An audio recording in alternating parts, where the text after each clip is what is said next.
Bien, buenos días a todas y todos.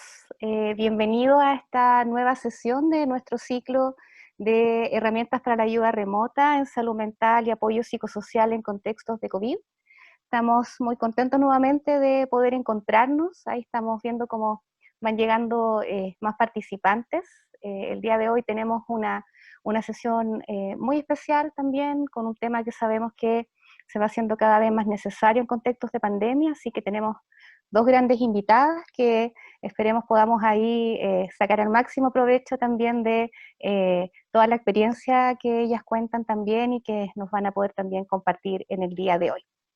Voy a proceder a compartir pantalla, mientras también les cuento, para los que se unen por primera vez a nuestro ciclo, mi nombre es Belén Vargas, formo parte de la Mesa Técnica de Salud Mental en la gestión del riesgo de desastre del Ministerio de Salud y formo parte del equipo entonces que estamos llevando a cabo este ciclo de teleconferencias.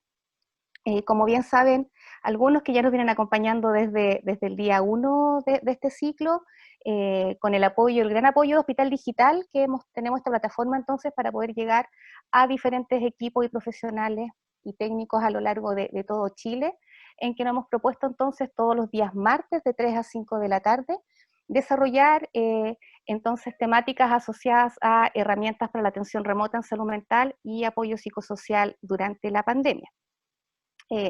Aquí es muy importante siempre mencionar, cuando hablamos de salud mental y apoyo psicosocial, estamos hablando de un amplio espectro de posibles, entonces, acciones, de posibles también intervenciones a desarrollar, y vamos a estar hablando entonces de múltiples acciones que vamos a implementar con el propósito de proteger y o promover el bienestar psicosocial y o prevenir o brindar tratamiento a personas que cursen con trastornos mentales en el contexto de crisis humanitarias, emergencias y desastres. Y desde esta lógica, entonces, también por eso es que el día de hoy tenemos una alta variedad de equipos presentes. Tenemos, por supuesto, muchos equipos de salud conectados, pero también sabemos que hay equipos que trabajan en el ámbito psicosocial, el ámbito educativo, y también que brindan apoyo en la primera línea de respuesta, no solamente desde salud. Así que por eso también tenemos tanta amplitud, ¿cierto?, dentro de nuestros participantes. Contarles también que tenemos dos ciclos funcionando desde la Mesa Técnica de Salud Mental en la gestión del riesgo de desastre del Ministerio de Salud, el que está ocurriendo el día de hoy, los días martes de 3 a 5, y también tenemos los días jueves en el mismo horario, en los mismos links de conexión. Muchos nos han hecho la pregunta cómo conectarse al ciclo del día jueves, son los mismos links de conexión para la plataforma Zoom, y el ciclo del día jueves está enfocado entonces a cuidados del personal de salud en COVID-19. Afortunadamente, y también con la tremenda colaboración de Hospital Digital, tenemos hoy en día todas las sesiones de este ciclo que ya venimos realizando aproximadamente ya 5 semanas. En el canal de YouTube de Hospital Digital, ahí pueden encontrar las sesiones tanto del día martes como también las de los días jueves, y también recientemente fue subido también al canal los módulos de formación de primera ayuda psicológica, que también es un recurso que hemos puesto a disposición de todos los equipos, ¿cierto?, que están actuando en primera línea para apoyar entonces a las personas y las comunidades.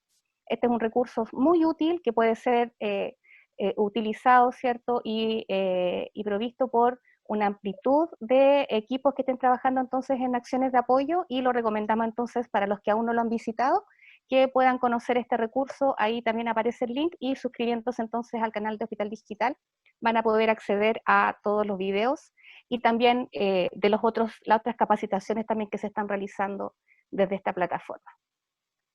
En resumen, acá tenemos todas las sesiones que han ocurrido desde, ¿cierto?, hace ya 5 semanas, tanto las en cuanto al ciclo de herramientas para la ayuda remota, como también para el cuidado del personal de salud. Como ven ustedes, tenemos una alta variedad de temas. Sabemos que de los presentes han estado muchos en todas estas sesiones, o en la gran mayoría, así que también agradecemos ahí la tremenda participación que hemos tenido.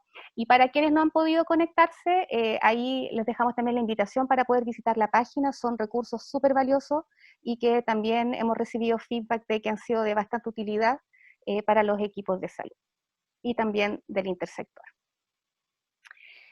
Vamos a comenzar ya, ¿cierto?, la exposición de hoy. somos una tremenda red conectada.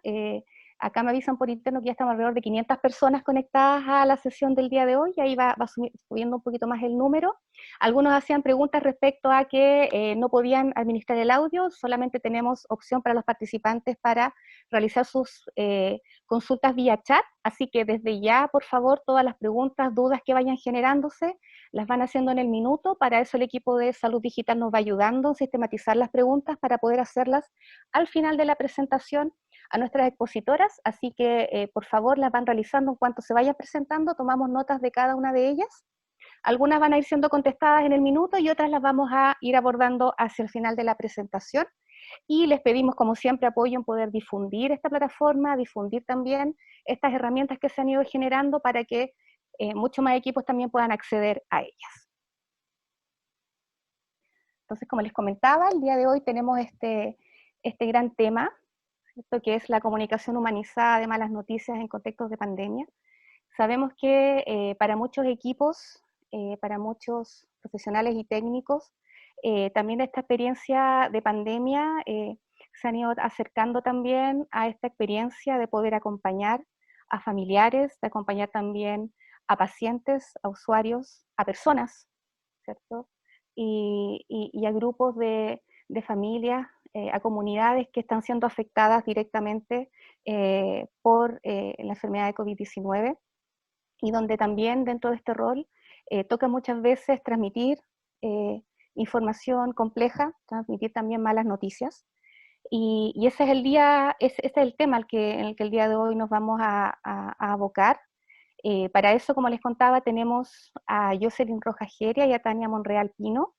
Ambas son profesionales del Ministerio de Salud, forman parte y dieron forma también a la unidad de apoyo psicológico de la Coordinación Nacional de Procuramiento y Trasplantes, y se han dedicado desde la conformación de esta unidad a poder brindar entonces capacitación a equipos de salud, ¿cierto?, en este tema tan importante que es la comunicación humanizada, ¿cierto?, el poder también brindar apoyo a las personas y las familias en momentos críticos, y que para el día de hoy entonces nos están acompañando con una presentación específica que la han preparado en contextos de pandemia, pero también poniendo al servicio todo el aprendizaje, toda la experiencia también que han ido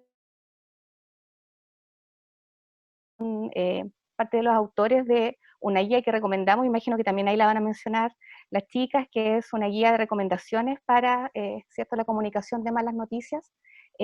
Así que, sin más preámbulo, les voy a dejar con ellas. Nos van a hacer, entonces, aproximadamente, vamos a estar una hora, ¿cierto?, escuchándolas su presentación.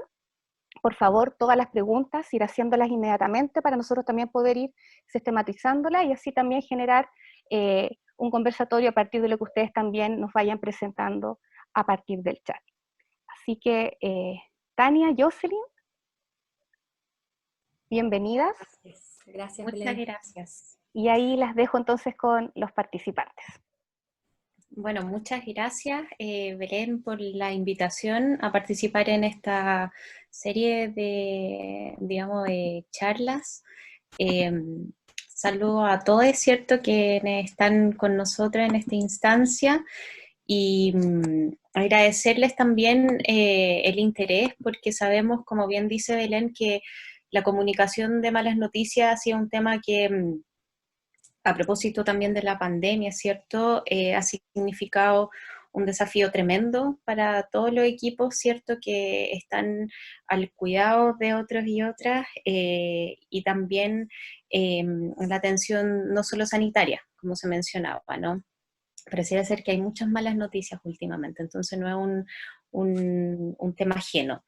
Primero, claro, contextualizar que si bien es cierto, nosotras trabajamos desde el contexto del procuramiento y trasplante de órganos y tejidos, hemos visto a través de la experiencia, capacitación que realizamos con los equipos involucrados en este tema sanitario, que el entrenamiento, la formación, ¿cierto?, en estas habilidades, en estas competencias comunicacionales, está más bien al debe para todas y todos, ¿cierto? En todo nuestro proceso de formación de pregrado, por ejemplo.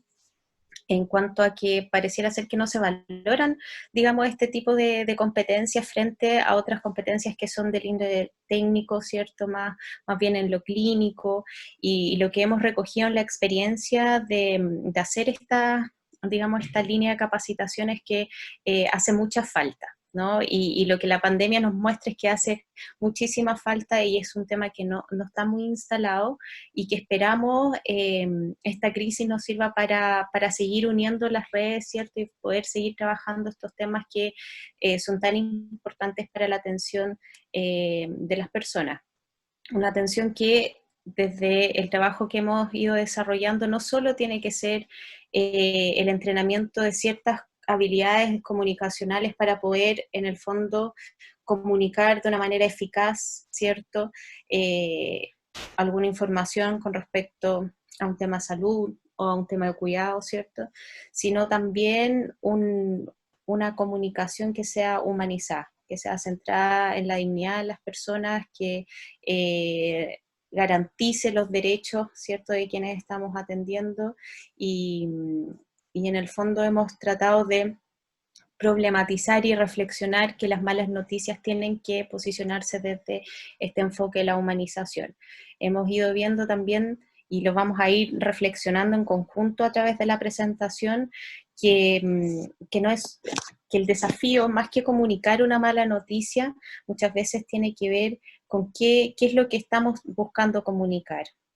En la trayectoria lo que hemos visto es que muchos equipos y lo que está sucediendo hoy en este contexto tienen un gran desafío al momento de comunicar la muerte, ya que la muerte sigue siendo un tema socialmente muy complejo y casi tabú, ¿cierto? Negamos muchas veces la muerte, pero parece que en el contexto de pandemia es un poco inútil seguir dirigiendo los esfuerzos a negarla, sino que más bien a contribuir a que este proceso de comunicación ayude a generar acciones para el buen morir, ¿cierto? El morir digno y comunicar esa situación de la mejor manera posible. Entonces vamos a dar inicio primero a esta comunicación humanizada de malas noticias en contexto de pandemia, ¿ya? Con algunas definiciones que nos parece relevante ponerlos acá. Yo creo que algunas de estas definiciones ya la conocen, pero para en el fondo aunar criterios, ¿cierto?, de lo que estamos hablando. La comunicación de malas noticias, el comunicar una mala noticia significa el informar, ¿cierto?, algún suceso o una información que pueda alterar negativamente la expectativa sobre el proyecto de vida de una persona, ¿cierto?, tanto en el presente como en el futuro. Específicamente en el contexto sanitario se ha trabajado mucho el tema de las malas noticias porque estamos llenos de malas noticias en salud también. Y lo que implica esto en este contexto es que genera justamente un impacto negativo frente, por ejemplo, a la revelación de un diagnóstico, al hablar, ¿cierto?, de un tratamiento que a lo mejor implica una larga data, ¿cierto?, en la proyección de vida u otro tipo de información clínica que pueda alterar digamos, como este proyecto. Este impacto, sin embargo, a pesar de que constituye digamos, un significado negativo, siempre va a depender, y por eso es tan importante posicionarnos desde el enfoque de la humanización, porque siempre va a depender de la percepción que tenga el paciente, la paciente, ¿cierto?, su entorno más cercano, sus familiares y también el equipo de salud. Nunca hay que perder de vista la experiencia de las personas involucradas en esto, ¿no? Por lo que también debemos considerar que esta comunicación no es una mera entrega de información, sino que es un acto humano, en este caso en el contexto de salud, ¿cierto? Es un acto médico ético, o sea, transparentar, hablar con veracidad, ¿cierto? Con congruencia frente a lo que se le brindó, a la atención que se le brindó, ¿cierto?, a las personas, y también es un tema legal, ¿no? Y bueno, como ya mencioné, en este contexto de pandemia estamos recibiendo malas noticias constantemente y necesitamos justamente tomar este concepto como enfocado hacia la experiencia, porque de esa manera va a tener mucho más sentido lo que estemos comunicando. Otro concepto que también queremos ponerlo acá tiene relación entonces con qué es una comunicación humanizada.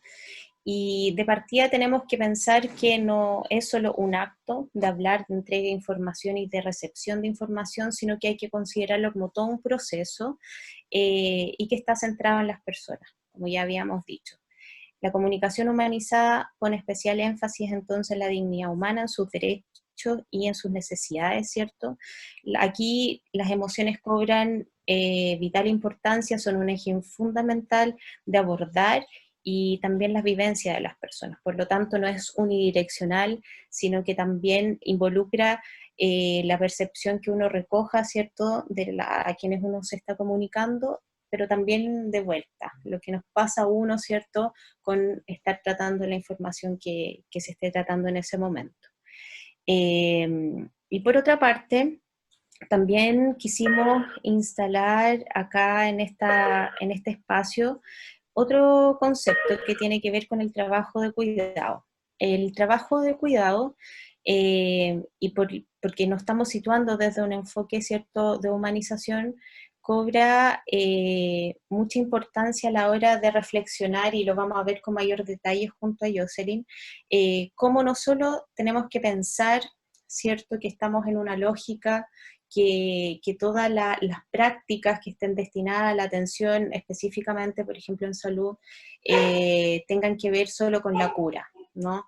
Si estamos proponiendo que un eje fundamental son las emociones, no podemos trazar el objetivo, ¿cierto?, de curar emociones o de curar vivencias, ¿no? Tenemos que hablar del cuidado de las personas y su experiencia. Entonces, definimos el trabajo de cuidado como acciones que aseguren la satisfacción de un conjunto de necesidades que son indispensables para la vida, en toda su diversidad de manifestaciones y momentos, incluso en la muerte, a propósito, ¿cierto?, del contexto pandemia, y que se basa en poder desarmar estas asimetrías que se han instalado en las lógicas asistencialistas, ¿cierto?, en el paradigma biomédico, en el cual hay un saber que es más relevante y es jerárquico, ¿cierto?, por sobre otros, y que considera también la autonomía y derecho de las personas.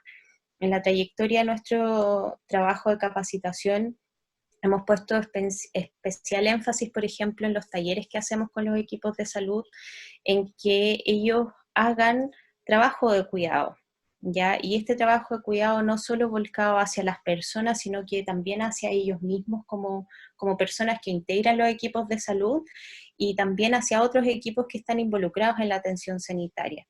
Un ejemplo de esto es que consideren, por ejemplo, también el revisar su estado emocional durante el proceso de comunicación. No solo dar cuenta cómo se sienten las personas, ¿cierto?, cómo se sienten la familia, los pacientes, etcétera, sino que también uno como persona, como parte del equipo, ¿cierto?, de ir revisando cómo me voy sintiendo a propósito de lo que estoy hablando, de lo que estoy comunicando, y de cómo las personas en el fondo reaccionan frente a esta comunicación.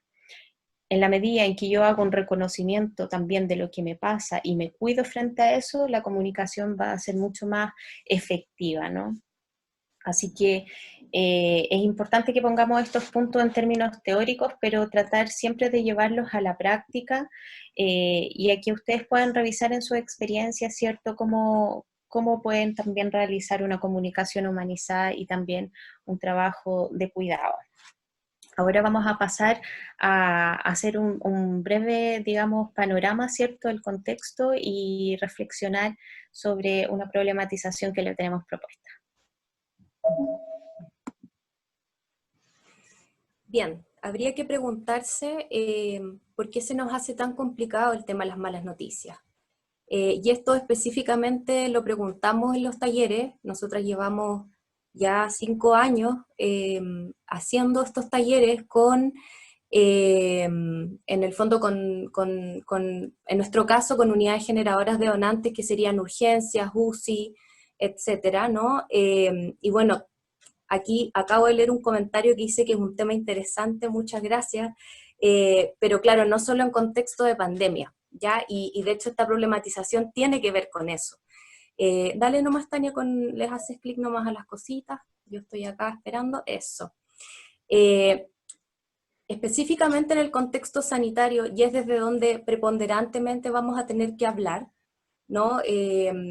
Porque, bueno, de ahí viene también las reflexiones, la mayoría de las reflexiones que tenemos, es que a pesar de la importancia que tiene, ¿no? Como las malas noticias en general, a pesar de la cotidianeidad, ¿no? Con la que se comunican, el pregrado en la formación, ¿no? De las carreras de salud carece de planes transversales sobre comunicación y otras competencias conscientes, ¿no? Vamos a considerar, sobre todo en las carreras de salud, que en general, en el fondo, la educación, ¿no? Los aprendizajes, o lo que se espera, ¿no? De esa educación, los aprendizajes esperados finalmente tienen que ver con más bien adquirir competencias inconscientes y mecanizadas, porque son necesarias también, ¿no? Si un paciente, una paciente necesita reanimación, una, ¿no? Como usuaria de la salud, esperaría que ante esa urgencia, ¿no? De reanimar, nadie piense mucho qué hay que hacer, sino más bien se desplieguen todas estas competencias, ¿no? Inconscientes. Entonces, en realidad pasa que como la formación en salud está cargada para ese lado, carecemos también, o cuando nos enfrentamos a otros ámbitos que requieren de competencias más conscientes y reflexivas, como son la comunicación, nos vemos, ¿cierto?, en un momento muy complejo porque no sabemos qué hacer. Y por otro lado, en el campo sanitario, ¿cierto?, cuando ya se entra de lleno a trabajar con las personas, ¿no?, en las distintas unidades, en los distintos programas de salud, escasean también los espacios de aprendizaje profundo, y esto aquí es aprendizaje profundo entendiendo que no basta con una charla, no basta con una capacitación, no basta con haber tenido un ramo, sino más bien es algo que se va de algún modo entrenando, y que se va trabajando porque las personas vamos cambiando, porque ante la comunicación somos nuestra propia herramienta de trabajo y por tanto tenemos que trabajar constantemente con nosotros mismos y nosotras mismas. Y desde allí entonces es necesario instalar que los equipos necesitan ser acompañados en esto. Y a esto no me refiero que tengan que haber necesariamente equipos psicosociales que les hagan la pega, sino más bien que haya un aprendizaje en conjunto y un trabajo en conjunto y mancomunado a este respecto. Esto lo vemos especialmente cuando hacemos talleres y muchas veces vemos las personas inscritas y a pesar de que, no sé, nuestro trabajo por ser de donación y trasplante está limitado a, les digo, estamentos de las unidades generadoras, urgencias, UCI, se nos han colado, entre comillas, muy bienvenidamente también, ¿cierto? Profesionales de oncología que no tienen nada que ver con donación y trasplante, porque claro, pues hay una necesidad, como decía la Tania, muy sentida de los equipos, de en el fondo ir trabajando estos temas, ¿no? Nuestros talleres son de días completos, son vivenciales, nosotras no hablamos todo el rato como lo vamos a hacer acá, digamos, sino que en realidad vamos trabajando y co-construyendo con los equipos las estrategias, ¿no? ¿Qué pasa ahí? Que, dale nomás, Tania, que claro, cuando nos vemos en el campo sanitario, ¿cierto?, vemos que ante las malas noticias opera, primero que todo, el modelaje y la tradición, ¿no? Como hay poco entrenamiento, como existe en las carreras mismas, ¿no? Una preponderancia a las competencias inconscientes y no a este tipo de competencias más conscientes, lo que nos hemos encontrado, por ejemplo, que nos dicen los mismos equipos, es que aprenden mirando del colega, de la colega, de quién fue su tutor, tutora también, cuando hacían la práctica, qué sé yo. Entonces, desde allí, ¿no? Es súper importante reflexionar cuán importante es que esto se asiente en las carreras y en la formación, porque el problema del modelaje es que no siempre son buenos ejemplos aquellos de los que aprendemos en el campo. Entonces, por lo mismo, ¿no? Se genera como toda esta conflictiva, ¿no? De si lo estaré haciendo bien, porque en realidad yo lo hago como me dijeron que tenía que hacer, como lo hizo mi tutor antaño, qué sé yo. Y por otro lado está esta sensación de no saber qué hacer, ¿no? Como la señora está llorando, llamemos a la psicóloga, ¿no? Para que pueda en el fondo contenerla, cuando en realidad ante el llanto debiésemos todos y todas, como seres humanos y humanas, eh, ¿no? Saber estar allí, saber contener, saber estar frente al llanto, soportarlo, aguantarlo, ¿cierto? Sostenerlo, cuidarlo, ¿no? Entonces, claro, en el fondo pasa eso. Por otro lado, ¿no? Está todo este telón de fondo neoliberal en salud que hace que en general las prácticas de salud estén tremendamente orientadas, ¿no? Hacia la gestión, por un lado, ¿cierto? Y que desde allí es muy difícil traducir el lenguaje del cuidado hacia la gestión, ¿no? Una vez me acuerdo, nos decía una enfermera, bueno, yo estuve, no sé, media hora hablando de la señora sobre, no sé, los vecinos, como su red de apoyo. Yo no sabía cómo poner eso en la ficha, ¿no? Cómo interpretar en un código, ¿no? No está dentro de los códigos de prestación aquello que es tan importante y que tiene que ver con, en el fondo, conversar, escuchar, sostener la escucha. Entonces, está la gestión, por un lado, preponderando, y por otro lado, la gestión sobre la cura, ¿no? La cura acá es lo importante.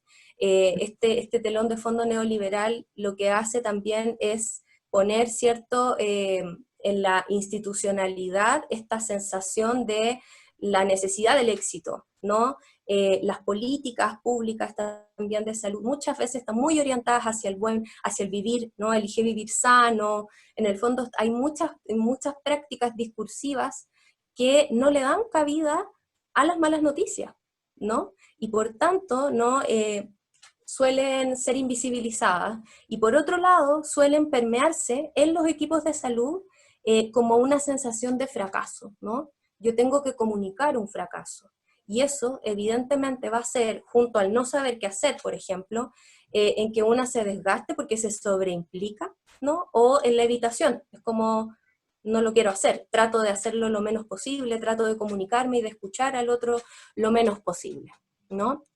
Y por otro lado, ¿cierto?, está esta negación, especialmente cuando la mala noticia ya va o deriva hacia la muerte, en donde en el fondo ya lo vamos viendo cuando vamos entrando a un hospital, cuando vamos entrando en un centro asistencial, ¿no? En ver que no hay salas adecuadas para esto, ¿no? Y que a veces se comunica en un pasillo nomás. Por otro lado, siempre los equipos nos refieren en los talleres que hacemos que no hay tiempo para hacerlo adecuadamente, y que no hay tiempo para parar cuando la cosa es muy intensa y requieren ¿no? como de cierto como tiempo de recuperación. Y por otro lado, no hay muchos protocolos, ¿cierto? Hay poquísimo al respecto, y hoy en día, dale con la otra diapo más, Tania, esto se agudiza, ¿no?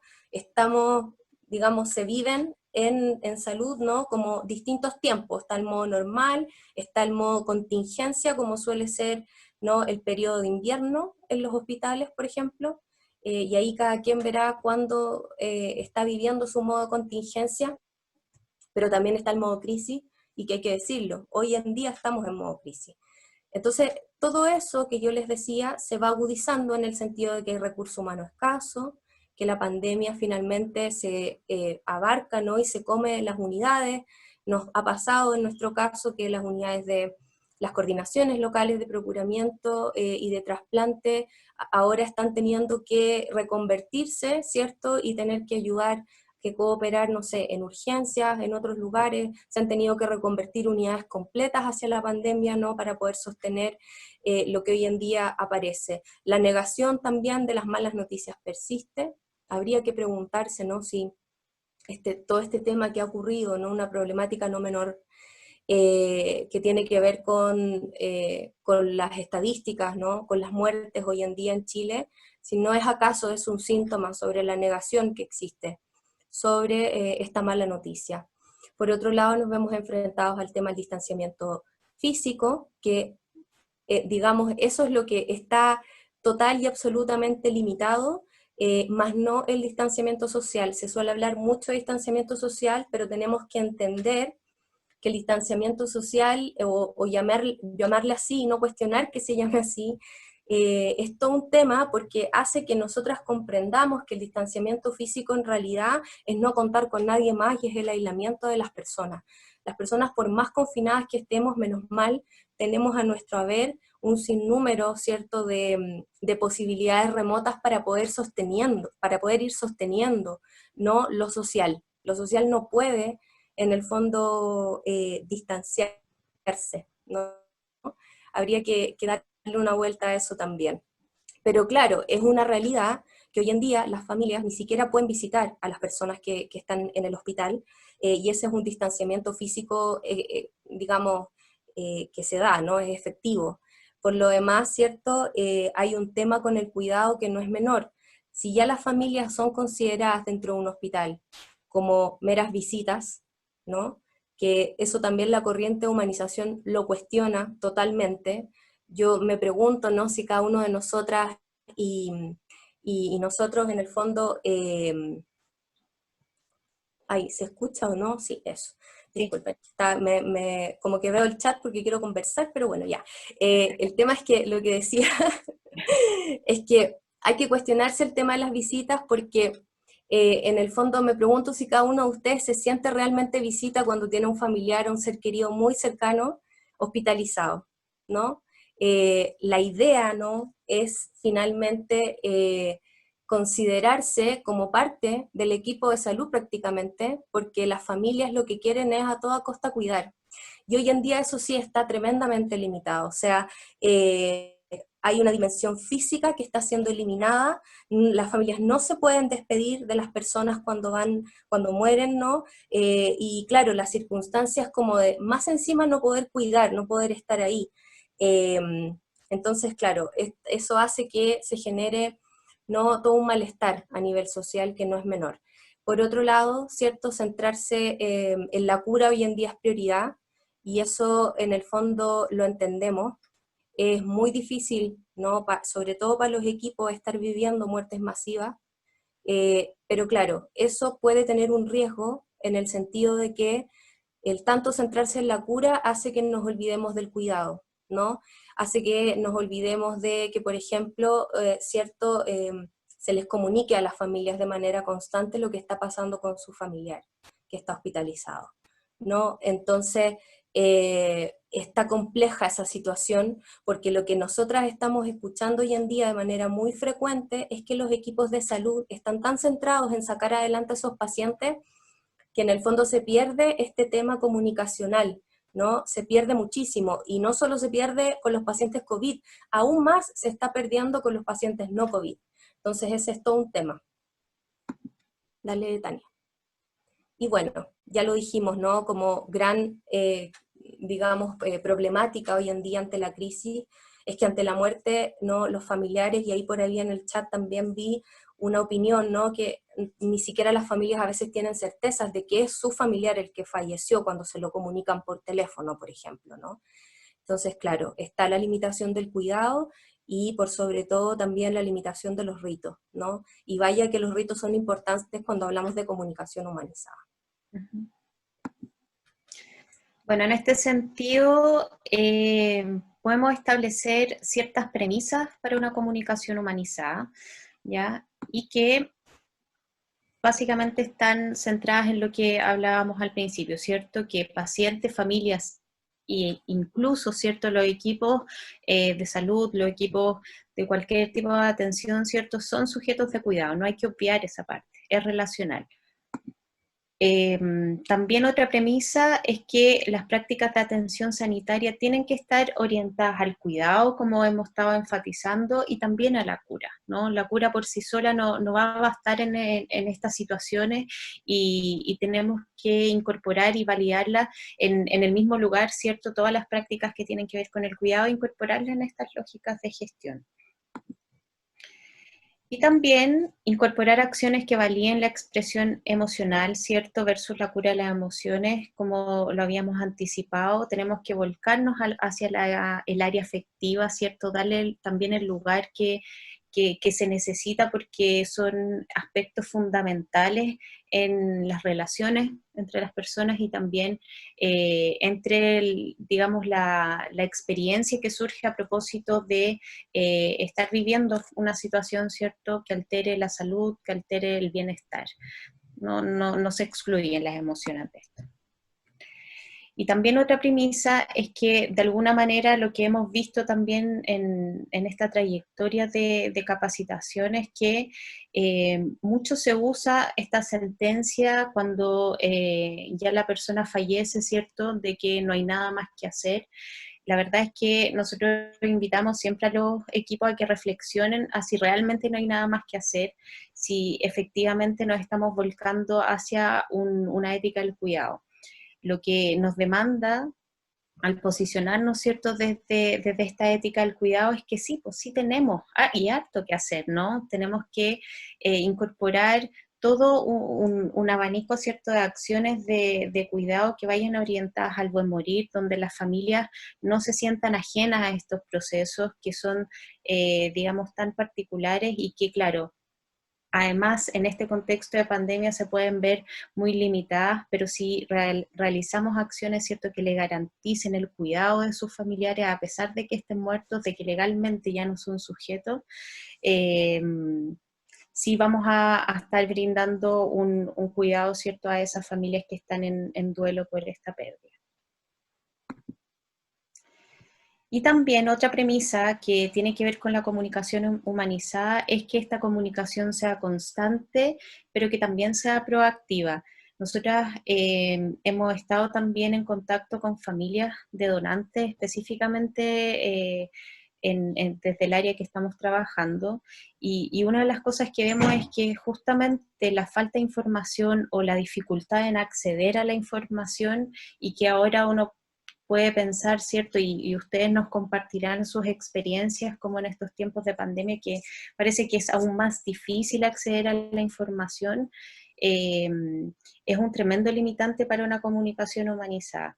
Y además, cuando encontramos familias que sí, que les dijeron que fueron informadas, es muy distinto a que esa información llegue tocando puerta por puerta, ¿cierto? Estando ahí buscando el médico, que como ellos teniendo que tomar la iniciativa para llegar a esa información, a que el equipo de salud, ¿cierto? O la institución presente distintas estrategias para llevarle la información, ¿cierto?, a las familias.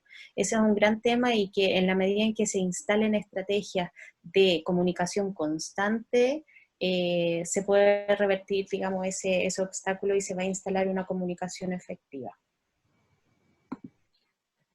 Por tanto, como ya le habíamos contado, nosotros hemos estado en contacto con familias de donantes de manera bastante importante, porque en esta trayectoria, ¿cierto? Y en la guía que mencionó Belén, que ustedes van a tener la difusión de esa guía de comunicación de malas noticias, nosotros no solo recogimos lo que la evidencia dice, ¿cierto?, para poder entender cómo comunicar o poder hacer, ¿cierto?, una buena comunicación de malas noticias, sino que en esta guía lo que hicimos fue una síntesis de la evidencia, la experiencia de equipos de salud, pero con mayor, digamos, fuerza, incluimos la experiencia de familias de donantes.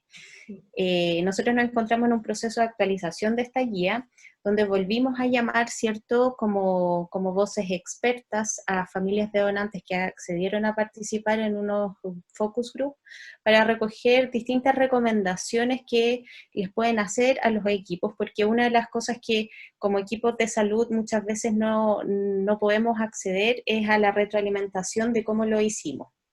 Nos comunicamos con la familia, pero a veces no sabemos cómo lo hicimos, ¿no? A no ser que digamos, no sé, un reclamo por oír, alguna cosa así, pero esta fue una instancia donde pudimos de alguna manera recoger esta experiencia. Acá les vamos a presentar.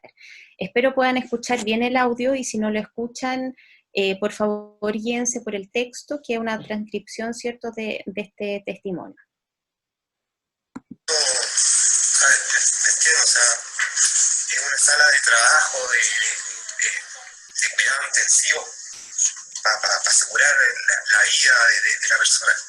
Y entiendo que están esas restricciones físicas, pero lo que yo no consigo es que exista restricción de información. O sea, no puede ser que el doctor no quiera decir qué es lo que pasa, que en mi caso no asistente, entonces no se va a hacer con nadie del hospital, ni nada, no. Si fue el doctor, nada más. Bueno, tal como ven y escucharon, ¿cierto? Una experiencia donde este familiar, ¿cierto? Donante no tuvo acceso, ¿cierto? A la información, quedó con una muy mala experiencia respecto a eso. Y si lo traemos como al contexto de pandemia, a propósito de las restricciones físicas, la única restricción que en el fondo impacta negativamente es la no información, ¿no? El hecho de que ahora tengamos que usar una serie de implementos, ¿cierto?, que nos tapan la boca o que de alguna manera manifiestan, ¿cierto?, hacen real este distanciamiento, que no se traduzca en un distanciamiento real, de que no existe información de ninguna manera. Siempre, a pesar de la máscara, si uno está ahí, ¿cierto?, con la intención de comunicar, con la intención de acompañar, no va a ser digamos, un obstáculo para una buena información el tener esa restricción. No se va a constituir como una restricción. En ese sentido, y esto también es una premisa que queremos instalar, la comunicación es una función de los equipos, bueno, en el contexto sanitario constituye una función, es un deber, y para todos los equipos, ¿no? En cualquiera sea el área que uno trabaje, tiene que ser una función. Ya que no solo se incluye información acerca de los aspectos clínicos en este caso, sino también lo que hace esta comunicación, ¿cierto?, este encuentro con las personas, es justamente brindar apoyo y contención emocional a pacientes, ¿cierto?, y a familia. Y algunas prácticas, ¿cierto?, que apoyen esta función, ¿cierto?, de acompañamiento, de contención emocional, pueden ser permitir la expresión emocional de lo que siente la persona al realizar esta comunicación, esta revelación de diagnóstico, el tratamiento, el fallecimiento, ¿cierto?, que la expresión emocional tenga un espacio de parte de nosotros, ¿cierto?, de quien está comunicando, adoptar una actitud serena, tranquilidad ante todo. También el de poder escuchar activamente. Activamente significa estar pendientes, ¿cierto?, atentos a las necesidades que puedan surgir, necesidades de información, pero también necesidades emocionales, ¿no? Validar y normalizar lo que hace y dice. Si la persona está llorando, validar ese llanto, ¿cierto? El llanto es un signo que está muy poco validado en nuestra sociedad, pero en este espacio nosotros debiésemos hacer el trabajo de validación de esta expresión, digamos. Y seguir el ritmo de la persona, si necesita una pausa, si necesita silencio, ¿no?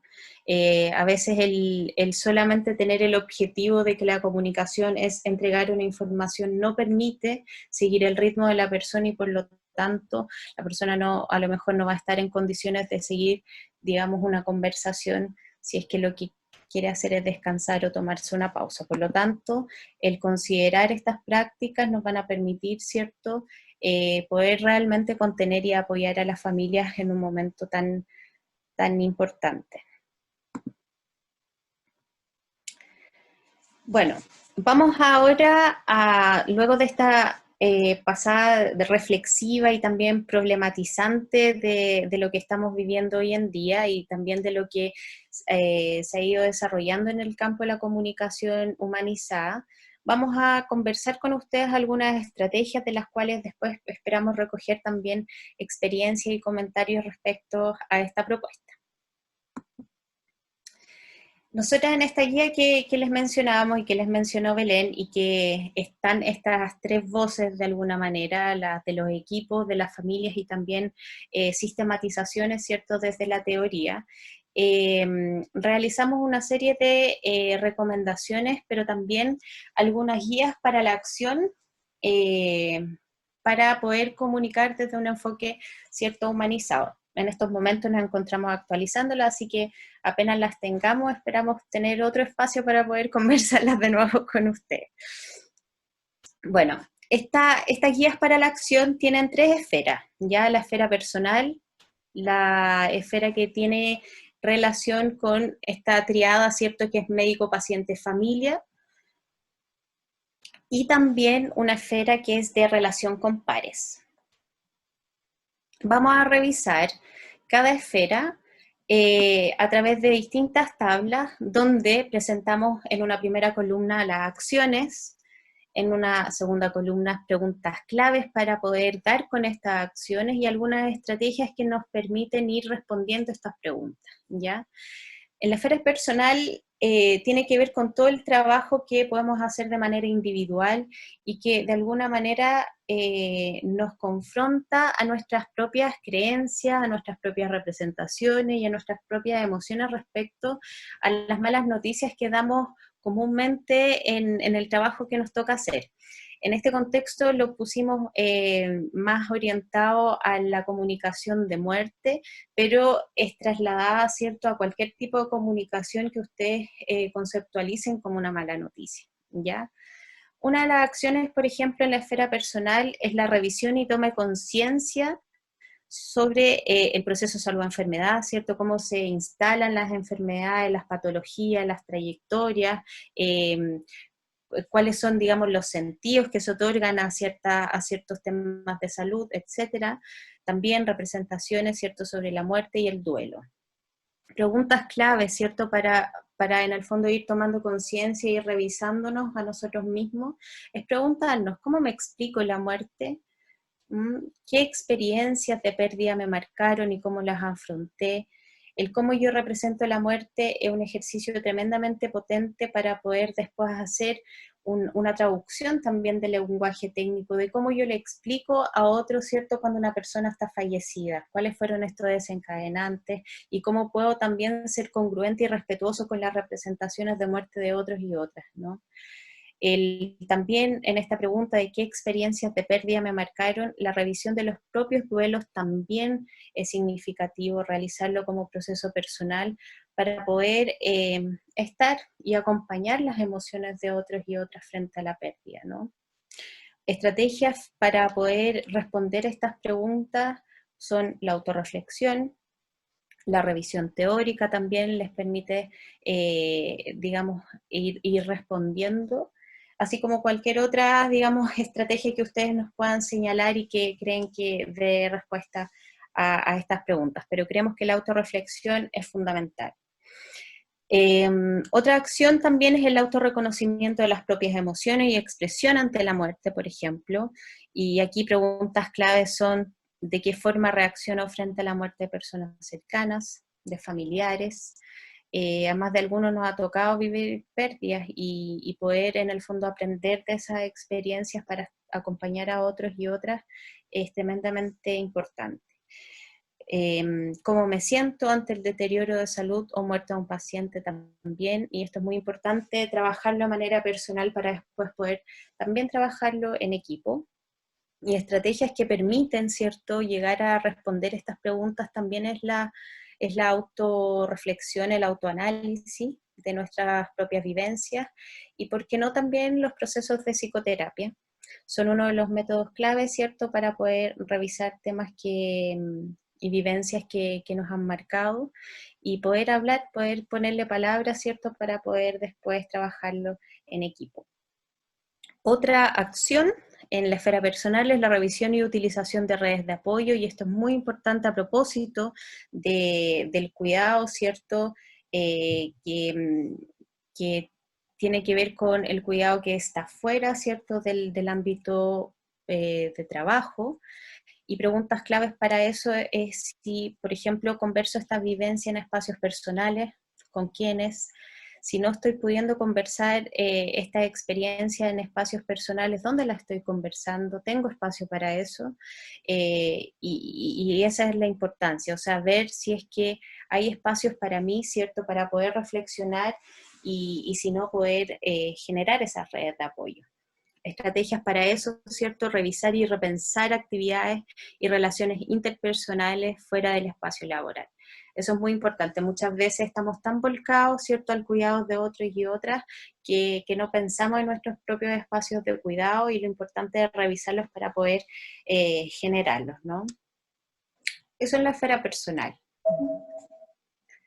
En la próxima, digamos, esfera, que es la de relación médico-paciente-familia, también les vamos a presentar 3 acciones que son las más importantes. Una de estas es la intención comunicativa, ¿cierto? Adecuar la información de acuerdo a necesidades de pacientes y familias, al contenido, ¿cierto? Y a la forma. Muchas veces cuando vamos al encuentro con la familia o con los pacientes, tenemos ya todo armado, todo el discurso, ¿cierto?, de lo que vamos a decir y cómo lo vamos a decir, y muchas veces al momento de estar explicando a la familia o el mismo paciente va y nos para y nos dice, ya, pero ¿sabe qué? Vaya al grano, o si no estoy entregando mucho detalle, la familia me para y me dice, quiero más detalles de esto, no tengo la información completa. La idea es poder indagar, ¿cierto?, en las necesidades y en cómo quiere informarse también otros y otras. Y aquí preguntas claves para llegar a eso, a esa intención comunicativa, es si adecuo el lenguaje técnico para darme a entender. A lo mejor no lo estoy haciendo de buena manera y necesito hacer ejercicios, ¿cierto?, de traducción, de poder simplificar lo técnico, porque no todos lo entienden. Y también si tengo la disposición, ¿cierto?, a responder dudas planteadas por los pacientes y las familias. Muchas veces hemos constatado en la experiencia de algunos equipos en que les cuesta tener la calma, tener la tranquilidad de estar ahí y responder a las dudas, ¿cierto?, respecto a exámenes, respecto a los pronósticos, a los tratamientos, y hay que darse el tiempo. Tengo que tener esa disposición, ¿no? Estrategias para eso: revisión, ¿cierto?, de traducción de discursos técnicos, hacer grupos de simulación, por ejemplo. El role-playing es tremendamente eficaz para poder, digamos, ir entrenando y soltando, ¿cierto?, estas habilidades de intención comunicativa. La actitud empática también es un aspecto fundamental, y lo que ya habíamos, ¿cierto?, conversado, el informar constantemente y proactivamente, y dar cabida a las emociones. Básicamente desde ahí se va a constituir nuestra actitud empática con otros y otras en la comunicación de malas noticias. Preguntas claves para esto: ¿suelo establecer momentos de comunicación como parte de mis funciones? A lo mejor no lo estamos incorporando como parte de mis funciones y creo que otros lo tienen que hacer, pero la verdad es que en la experiencia de las familias no solo esta responsabilidad recae en un solo miembro del equipo, sino que todo el equipo y todas las acciones que se realizan van a estar comunicando. Por lo tanto, tengo que establecer estos momentos como parte de mis funciones. Otra pregunta: ¿suelo comprender las reacciones de pacientes y familias? En el contexto de donación de órganos, también nos ha pasado que muchas veces la negativa frente a la donación por parte de las familias muchas veces es sentida, ¿cierto?, por el equipo de salud involucrado como un fracaso personal o como rabia de por qué la familia se está negando frente a la voluntad de donar de su familiar fallecido, cuando también ahí lo que cabe es más bien comprender la reacción de una familia, que es una negación frente al dolor y no frente a la donación más bien, ¿no? Entonces, muchas veces cuando los equipos no están dispuestos a trabajar sus propias emociones, eso se establece como un obstaculizador, ¿cierto?, para el proceso de comunicación. Una estrategia en esto es la constante revisión del rol profesional, ¿cierto?, del rol que estamos asumiendo como agentes de salud o agentes de cuidado en algún otro ámbito. Otra acción en esta relación de médico-paciente-familia es la relación de ayuda, como un concepto, ¿cierto?, que ya está instalado en las prácticas de salud, que básicamente hace referencia al acompañamiento que se hace a la familia, al brindarle instancia a la familia y a los pacientes de que con sus propios recursos, ¿cierto?, puedan hacer frente a las situaciones que son desencadenadas a propósito de una mala noticia. Preguntas claves para esto: me preocupo que estén comprendiendo lo que comunico, indago en lo que dije, ¿cierto? ¿Tiene alguna duda? Y responder a esas dudas, ¿cierto? Y también preguntarse si estoy considerando como parte de mis funciones brindar apoyo emocional. Y esto tiene relación con qué tanto me estoy habilitando, ¿cierto?, en mi rol para poder brindar este apoyo emocional. Muchas veces también cuando se está comunicando una mala noticia por parte, ¿cierto?, de un equipo de salud y las personas empiezan a llorar, si es que la persona que está a cargo de esta comunicación empieza a llamar, ¿dónde está el equipo psicosocial, la psicóloga, aquí, allá, que venga a hacerse cargo porque está llorando?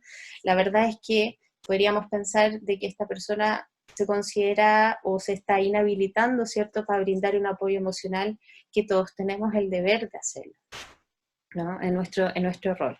Por lo tanto, la estrategia, ¿cierto?, es revisar nuestro rol profesional, la revisión también de los protocolos locales, si se están incorporando acciones, ¿cierto?, de acompañamiento a las familias, también la revisión de la ley de derechos y deberes, ¿cierto?, del paciente, a propósito que hay muchas personas que se están incorporando a los equipos, que se están armando nuevos equipos, y que es el momento también, a propósito de la crisis, de establecer lineamientos donde se consideren los derechos y deberes de pacientes en los procesos de comunicación, porque la información es un derecho. Y la última esfera es la relación con los pares, y que básicamente son acciones que están destinadas al apoyo, ¿cierto?, de este trabajo colaborativo, del trabajo en equipo, donde en la experiencia de las familias, la foto que queda de su pasada por el centro asistencial, el centro sanitario, o cualquier otro lugar, ¿cierto?, donde se les brinda atención, queda la foto de todo el conjunto, no solo de una persona o no solo de un equipo, todos participan ahí.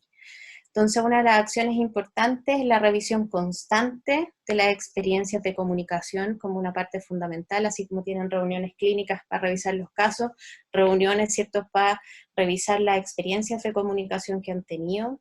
Y acá preguntas claves como: ¿cuál fue la emoción que primó en mí? ¿Cuál fue la emoción que primó en el equipo? ¿Cómo reaccionamos frente a esto, cierto? Y cómo la afrontamos y la afronté.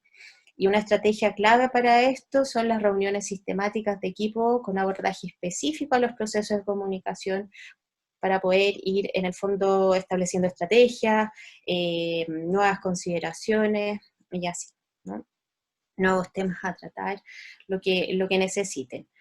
Y otra acción también es la revisión constante de las necesidades del equipo, y esto tiene que ver ya, ¿cierto?, con el establecer capacitaciones en las áreas que se estiman necesarias para estos procesos de comunicación, y también necesidades de apoyo emocional, cuando los equipos necesitan que adentro de su trabajo, ¿cierto?, ya no afuera en sus redes, sino que en el trabajo, reciban ciertas instancias de apoyo emocional institucionales. Preguntas claves: ¿de qué manera el equipo me puede apoyar?, ¿no? Y de qué manera la institución debe apoyar a los equipos.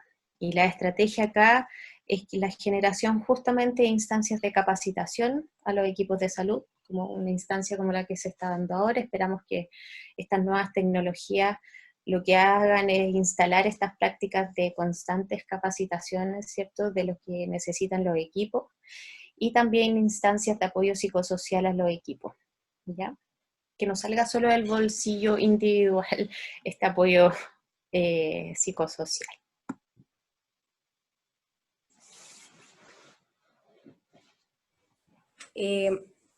Bueno, la propuesta de esta capacitación tiene que ver con el contexto de pandemia, ¿no? Y específicamente, ¿no?, de apoyo a esos equipos de salud que están efectivamente en la primera línea, digamos, informando a las familias, atendiendo pacientes, tomando los exámenes, etc. y bueno, yo ahí estuve porque quiero decir, aunque la Belén me dice no te preocupes, estamos ahí nosotras recogiendo las preguntas o las observaciones, no puedo dejar de mirar el chat porque evidentemente que ganas de que esto fuera más conversado, pero somos demasiados. Entonces, leí por ahí en el chat también que claro, que querían saber un poco más sobre cómo comunicar ante ciertas situaciones que se salen un poco de este contexto. Sin embargo, la propuesta tiene que ver con la pandemia y en ese sentido nos tomamos de un proyecto que yo les invito a revisar porque es un proyecto muy bonito de cooperación, es un proyecto colaborativo que distintos equipos de salud, digamos, de Estados Unidos se fueron poniendo de acuerdo y fueron creando guías, digamos, de comunicación en contexto de pandemia. Entonces a nosotros nos parecía importante el poder tomar este tipo de iniciativas, comentárselas a ustedes. El proyecto se llama Vital Talk. Ustedes googlean aquello y va a aparecer una hermosa página que tiene desde recursos audiovisuales hasta, en el fondo, estas guías de las que les hablamos. Ahora solo vamos a hablar de ciertas situaciones que son propias de la pandemia y que nos parece importante relevar. Nos basamos también en este proyecto y en este trabajo colaborativo porque nosotras, insistimos, estamos acostumbradas a co-construir con los propios equipos, entonces lo importante, ¿no? Sería, está ahí abajito, alguien pregunta cómo se llama el proyecto, está abajo citado en la diapositiva abajito, y en el fondo la idea es que, claro, es tomar la experiencia misma de los equipos para poder en el fondo también decirles a ustedes que esto no solo se adscribe digamos, al rol de los psicólogos y psicólogas, sino que para comunicar de manera humanizada se necesitan a todos y todas, especialmente en este contexto de crisis. Dale, Tania, con todo nomás. Bueno, lo primero es el examen, ¿no? Aquí vamos a ir viendo de qué manera la comunicación humanizada tiene que ver con moverse en dos niveles, como decía la Tania, es en el nivel discursivo, por supuesto, ¿no? Habrá que ser efectivos y efectivas en lo que decimos, habrá que comunicar con palabras simples, habrá que incluso no ser muy tajante en ciertas cosas. Sin embargo, ese es el primer nivel. El segundo nivel para lograr una comunicación humanizada es a este discurso, agregarle cuidado, agregarle trabajo de cuidado. Y por ejemplo, ante el examen, ¿no? Ante la prueba con un hisopado nasal, ¿no?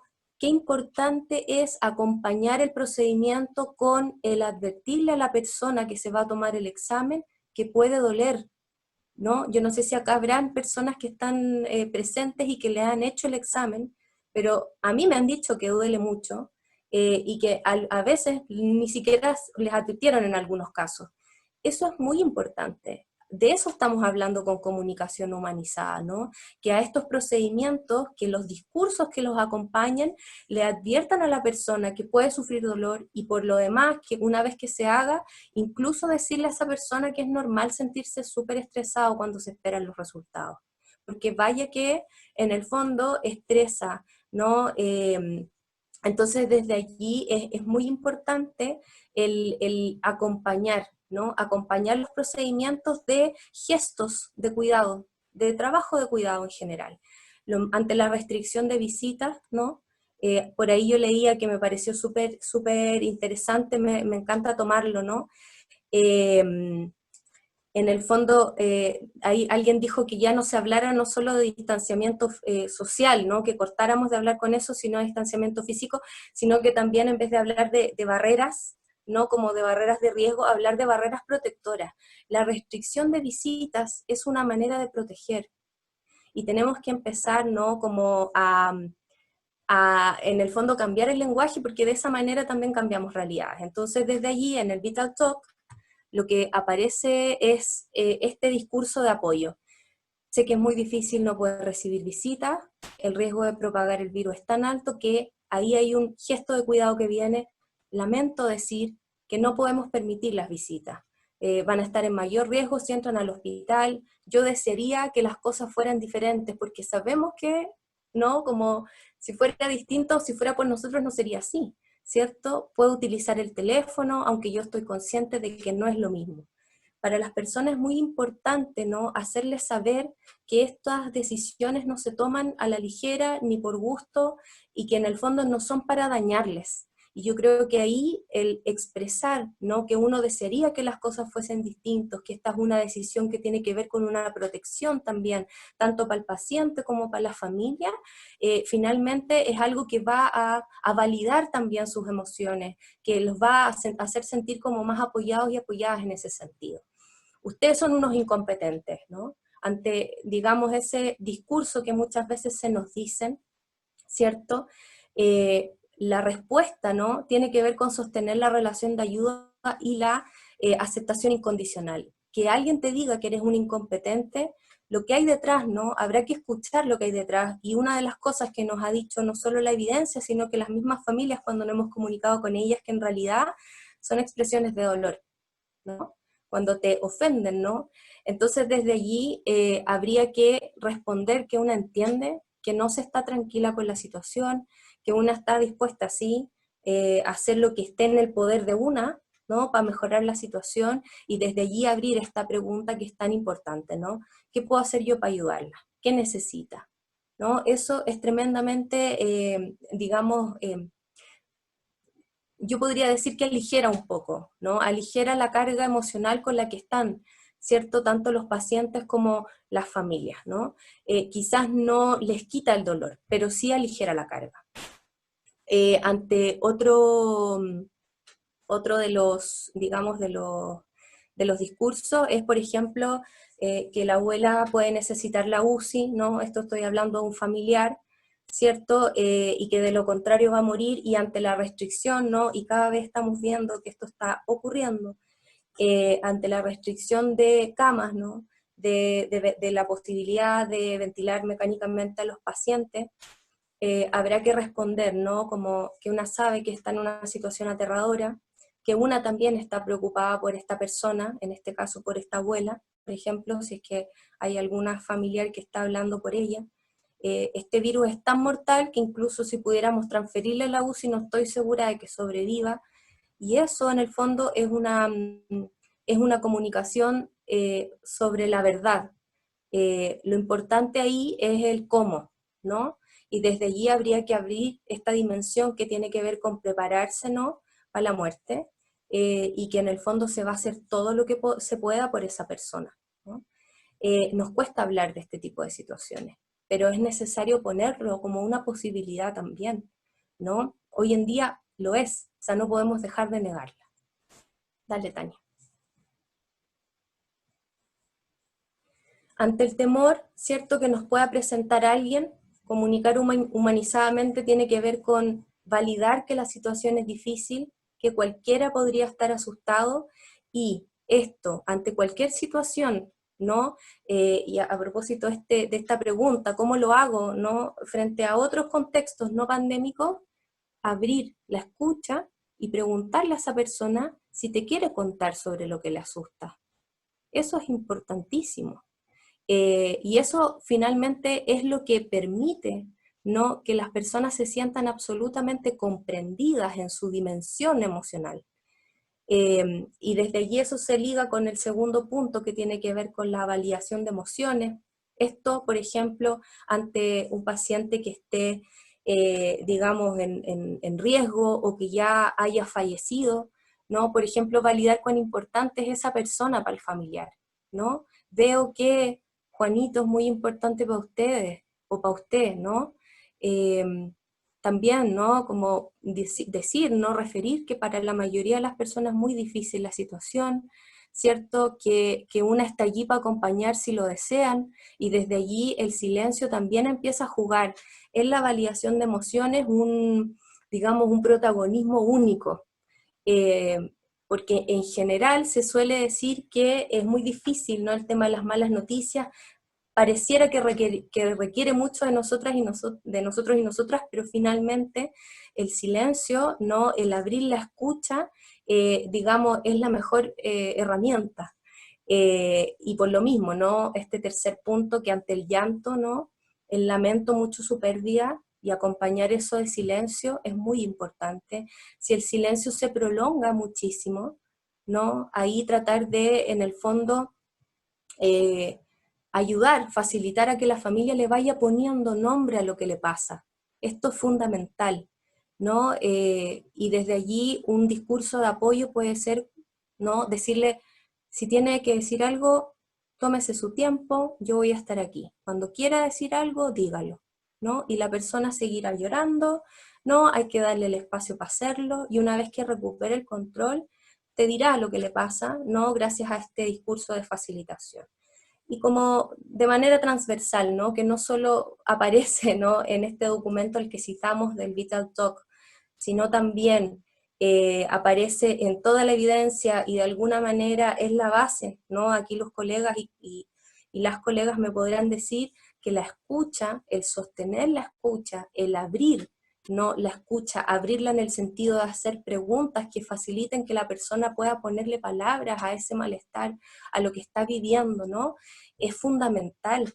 Entonces desde allí vamos a ir mirando cómo cuando hablamos de comunicación, más bien nos vamos a apoyar más que en los discursos y más que en el fondo en el qué decir, es más bien en el poder darse la capacidad de escuchar, ¿no? Abrir esa capacidad, ¿no? Y desde allí dejar de lado los juicios, dejar de lado en el fondo este como paradigma, ¿no? De la educación al paciente, ¿no? Que hay que decirle mucho, sino más bien al contrario, ¿no? Apoyarnos del silencio porque en este sentido es el mejor amigo, y el mejor amigo en realidad. También del Vital Talk aparece esta hermosa propuesta, que es algo que se está dando, digamos, hoy en día, y es la última llamada, que es cuando los pacientes y las pacientes ya en el fondo están camino a fallecer, y justamente en el Vital Talk le pusieron como un acrónimo que coincide, ¿no? Con la palabra love, amor en español, y que claro, tiene 4 pasos claves, ¿no? Que es liderar, ofrecer, validar y esperar. En el liderar tiene que ver con cómo nosotros y nosotras, si estamos en esa ayuda remota, podemos finalmente, ¿no? Acompañar y llevarla, ¿no? En el camino hacia adelante. Y desde allí habría que presentarse, decirle, ¿no? Ante esta última llamada que para la mayoría de las personas está en una situación súper difícil y que una está ahí para guiar. Y desde allí, ¿no? Vendría el ofrecer la opción de decir cosas que importan, ¿no? Para despedirse, que importan para la mayoría de las personas, ¿no? Una podría decir, bueno, si quiere pedir perdón, o si quiere, no sé, como perdonarle también, si necesita decirle te quiero, o agradecerle algo, ¿no? Porque muchas veces las familias están en tal nivel de shock que en el fondo una tiene que ponerle ahí como las opciones, ¿no? Y si no, bueno, ahondar en las opciones que la misma familia quiera. Esto quiere decir que si se va a hacer la última llamada, debiese haber una planificación previa con las familias, ¿no? Para que una pueda ir apoyando y acompañando. La V, ¿no? De validar, por supuesto, por lo que ellos quieren decir, ¿no? Hoy creo que lo que le va a decir es muy bonito, o cuando termine, ¿no? La llamada también una validar eso, ¿no? Qué bonito lo que le dijo. No sé, en este caso, si mi mamá me dijera eso, me sentiría muy valorado, conmovido, muy apoyada. Creo que lo puede escuchar aunque no pueda responder, así que adelante, ¿no? Tiene que ver con ir validando también lo que la familia quiera decir. Y por último, este gesto de cuidado hacia ese familiar, hacia ese grupo de familia, ¿no? Completa, esperar las emociones y desde allí sostener el llamado, ¿cierto? Incluso decirles, pueden mantenerse un ratito más porque quiero ver cómo se sienten, ¿no? Esa espera y ese gesto de cuidado es tremendamente valorado por las familias. Bueno, estos discursos, ¿cierto? Estas acciones, la acción y las preguntas claves también que les mencionamos, las guías, claro que representan un arduo trabajo para quienes están, ¿cierto?, al cuidado de otros y otras, y una de las propuestas que nosotros le traemos también a ustedes para que la conversemos a propósito de algunas cosas que también salieron en el chat respecto a cómo manejar las emociones, ¿cierto?, frente a otros y otras, a la familia, a los pacientes, es que les traemos acá un concepto que es el de trabajo emocional, y esto orientado, ¿cierto?, a este trabajo de cuidado en la triada, ¿cierto?, donde no se puede dejar de lado al equipo de salud. El trabajo emocional consiste en realizar diversas acciones que están orientadas justamente al control emocional, pero que este control tenga como principal objetivo el poder escuchar, ¿cierto?, atender esta escucha activa permanente a un otro u otra, y al escuchar esto, poder devolverle una acción positiva. Sin embargo, cuando hablamos de control emocional, no nos referimos a la supresión de las emociones, a la negación de las emociones, sino de reconocer primero que sentimos, y para que eso sea un recurso, claro que requiere un trabajo verdaderamente arduo, pero no imposible, y es necesario, y es lo mejor que podemos hacer, ¿cierto?, para poder llevar a cabo un buen proceso de comunicación. Vamos a poner un ejemplo de trabajo emocional en la comunicación, que esto lo pueden trasladar a cualquier otro tipo de comunicación, ya sea de diagnósticos, de tratamientos, etcétera, ¿ya? Específicamente, usted está comunicando, por ejemplo, el fallecimiento de un paciente a uno de sus familiares, y la reacción emocional, ¿cierto?, de estas familiares de profunda tristeza, acompañada de un llanto intenso, que no le permite continuar con la información que tenías planificado, ¿cierto?, comunicar. Debido a esto, a esta expresión tan intensa, ¿cierto?, de pena, de tristeza, uno se empieza a angustiar, te empieza a angustiar por no saber qué decir, ¿cierto?, o qué hacer para que la persona no continúe llorando. Como esa es la primera reacción, ¿no? ¿Cómo sería entonces el despliegue del trabajo emocional en esta situación? El paso 1, ¿cierto?, del trabajo emocional sería poder controlar esta angustia que nos generó ver a una persona llorar tan intensamente y no saber qué hacer y no saber qué decirle, pero procurando en ese momento que uno está ahí con la persona, actuar con calma, con seguridad, ¿cierto? Pero siendo tremendamente respetuosos por la situación vivida por aquel familiar. Pareciera ser que muchas veces nos vemos en la disyuntiva, ¿cierto?, frente a esta angustia, o salir corriendo porque no sabemos qué hacer, o estar ahí. La idea es estar ahí lo más tranquilos posible y siendo respetuosos con esta persona.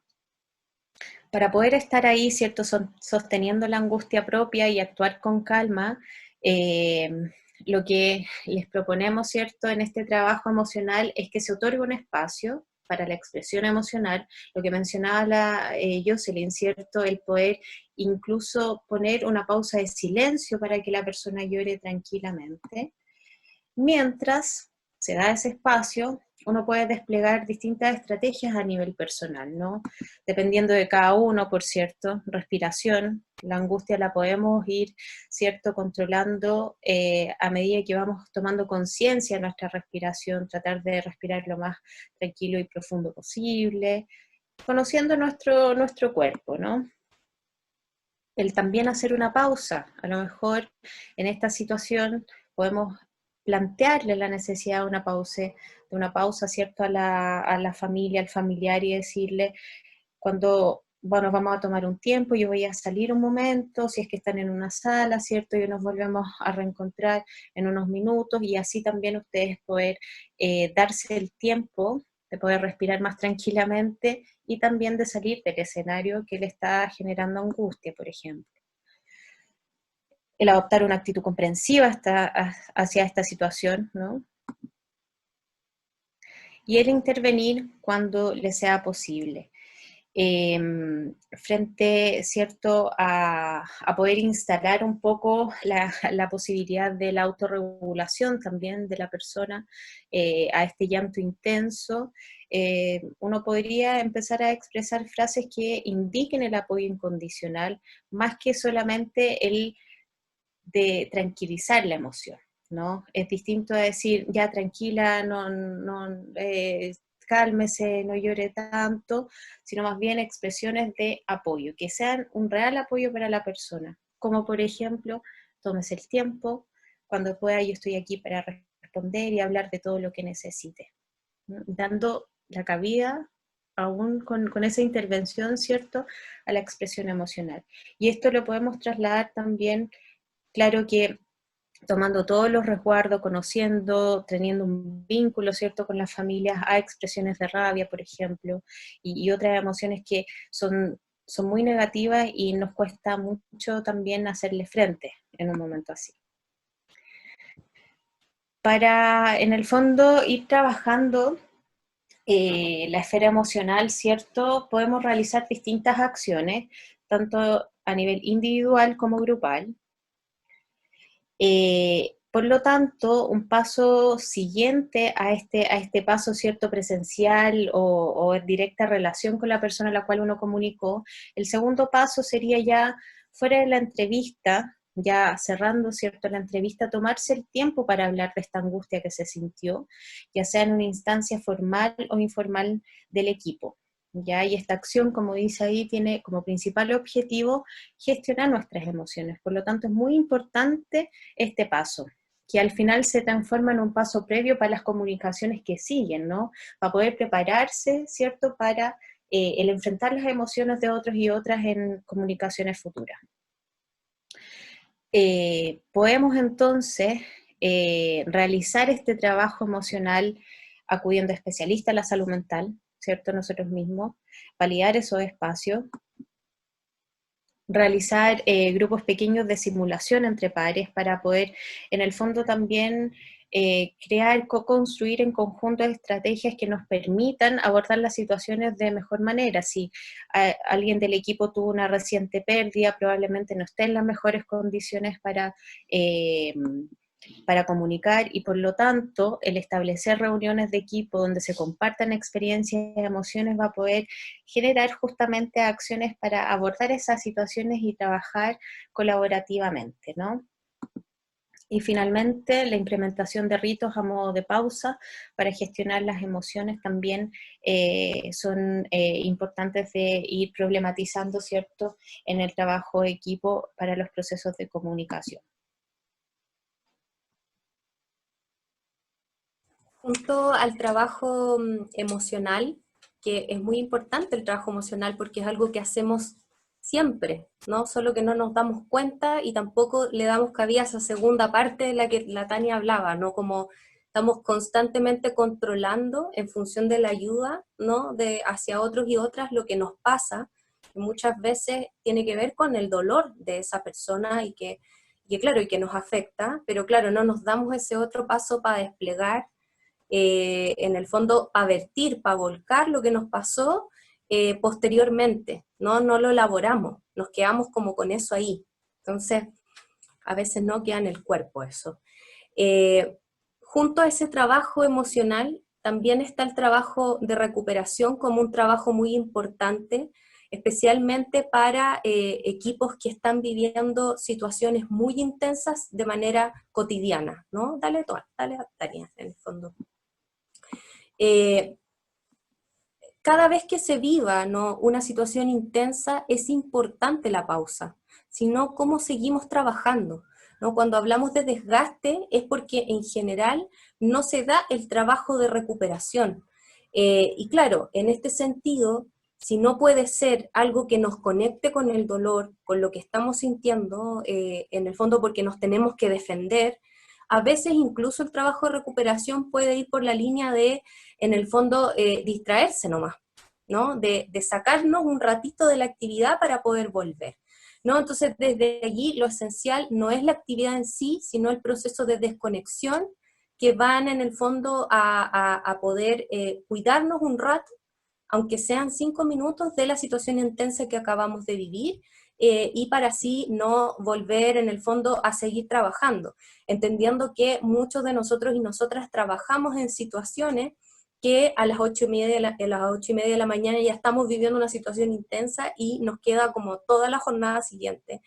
¿Para qué decir quienes trabajan en turno? Entonces, La recuperación interna son esos momentos que nos damos al interior de la jornada laboral, y que ante una alta demanda vamos a necesitar la interdependencia, es decir, que otro u otra nos releve, ¿no? Y ahí es súper importante quebrar un poco también el paradigma del autocuidado, ¿no? Se habla mucho del autocuidado como si esa fuese una responsabilidad individual, cuando sabemos, y está también en la evidencia puesto, ¿no? Y también en las reflexiones que van mucho más allá en las ciencias sociales, que el cuidado es tremendamente interdependiente.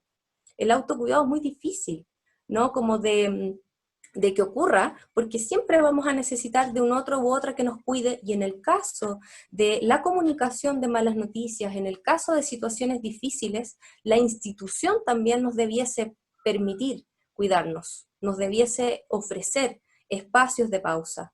Entonces, desde allí, no apelar únicamente al cuidado individual, sino también, ¿no?, cómo el equipo me puede hacer relevo cuando necesito descansar, un poco como, ¿no?, distanciarme, ¿no?, psíquicamente un rato de esa situación intensa para seguir, la institución, el equipo, la colectividad, ¿no? Y desde allí vamos a poner el humor también como un trabajo de recuperación interna bastante importante, ¿no? Hemos visto cómo los equipos se las arreglan para poder seguir adelante.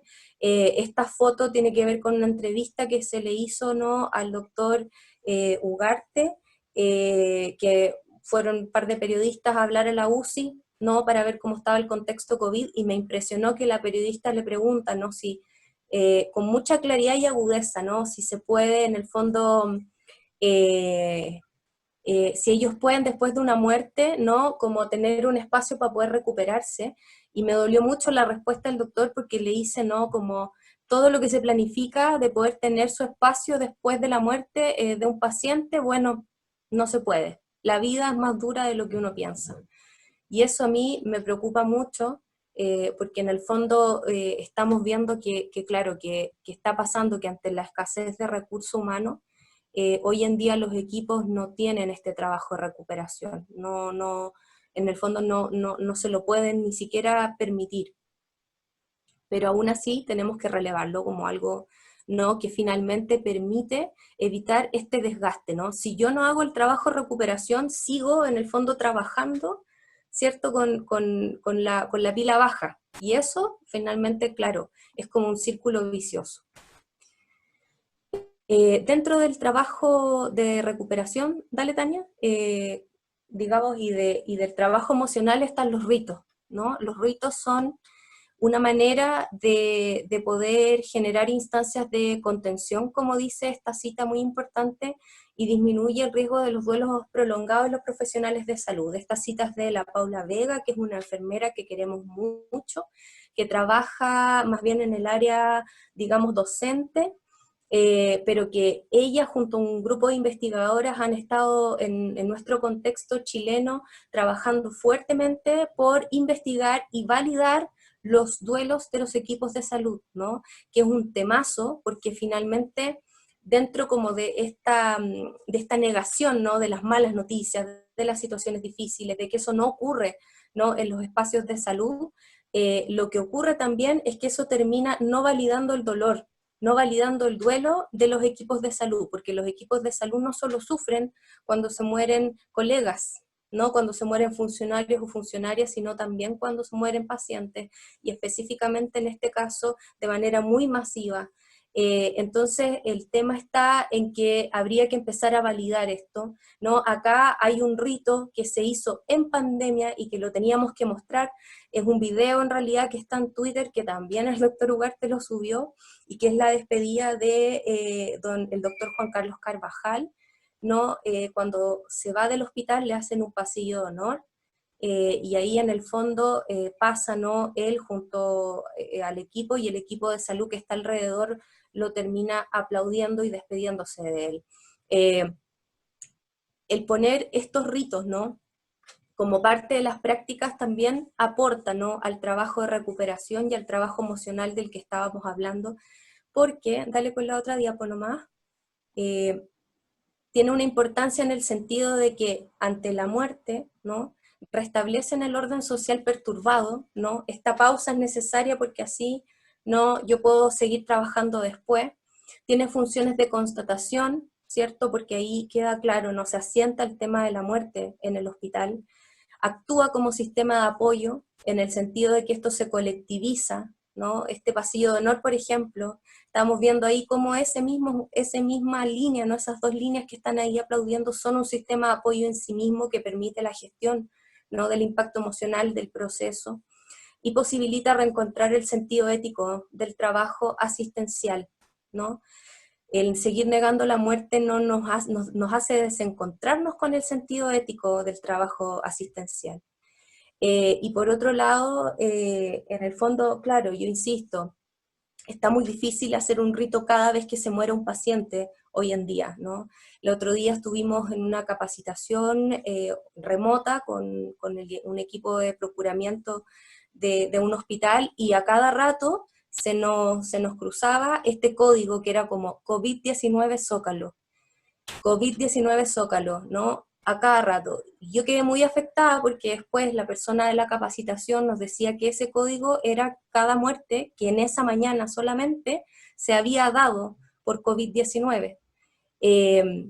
Pero claro, en el fondo yo pienso qué importante sería que cuando termine el turno tratar de hacer un rito que cierre, ¿no? Como que ayude a gestionar, ¿cierto? Y a pausar para poder en el fondo distanciarme un poco, volcar ahí las emociones y después no irme para la casa o entregar el turno de una manera más tranquila. Creemos que eso es súper importante y es parte del cuidado del equipo que no puede en el fondo dejar de existir. A pesar de que la demanda asistencial está, digamos, tan gravemente, ¿no? En el fondo puesta, no tan aguda. Esas son otras fotos que son del domingo, de la despedida de 2 funcionarios del Hospital Salvador. Entonces, desde allí se están dando ritos igual.